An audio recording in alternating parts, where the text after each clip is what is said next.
வணக்கம் நண்பர்களே, நான் அன்னபாரதி பேசுகிறேன். இப்போ எந்த டாபிக் பற்றி சுட பேச போகிறேன் அப்படின்னா, சமையல் டாபிக் பற்றி தான். பெண்களுடைய சமையலுக்கு ஒரு பெரிய ஹேட்ஸ் ஆஃப் அப்படின்ட்டு சொல்லலாம். ஏன்னா பெண்கள் பசித்தாலும் சமைக்கணும், பசிக்காட்டாலும் சமைக்கணும். உடம்பு நல்லா இருந்தாலும் சமைக்கணும், உடம்பு நல்லா இல்லாட்டாலும் சமைக்கணும். வீட்டில் இருந்தாலும் சமைக்கணும், வேலைக்கு போனாலும் சமைக்கணும். கணவன் நல்லா இருக்குன்னு பாராட்டினாலும் சமைக்கணும், நல்லா இல்லைன்னு சொன்னாலும் சமைக்கணும். அப்படிப்பட்ட சமையலை எந்த ஆண்கள், எத்துணை ஆண்கள் பாராட்டுறீர்கள் மனதார அப்படின்னு சொல்றவங்க மட்டும் கீழே மறக்காம கமெண்ட் பண்ணுங்க. இனிமே பாராட்டாதவர்கள் உடனடியாக பாராட்டிருங்க. ஏன் தெரியுமா?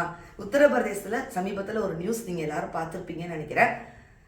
மனைவி வைத்த முட்டை குழம்பை பாராட்டதுனால கணவனை நாக்கை கடித்து துப்பிய மனைவி.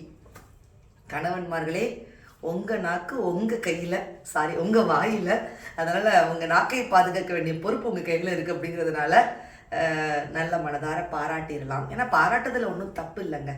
ஒரு சின்ன ஒரு வார்த்தை தானே. அது புரட்சி செய்ய வேண்டும் என்றால் புது புது ஆயுதங்கள் தேவையில்லை, ஒரே ஒரு புன்னகை போதும் அப்படின்ட்டு சொல்லுவாங்க. அப்படிப்பட்ட புன்னகையோடு ஒரு பாராட்டி இந்த 2026 சூப்பராக செலிப்ரேட் பண்ணலாம். நன்றி, வணக்கம்.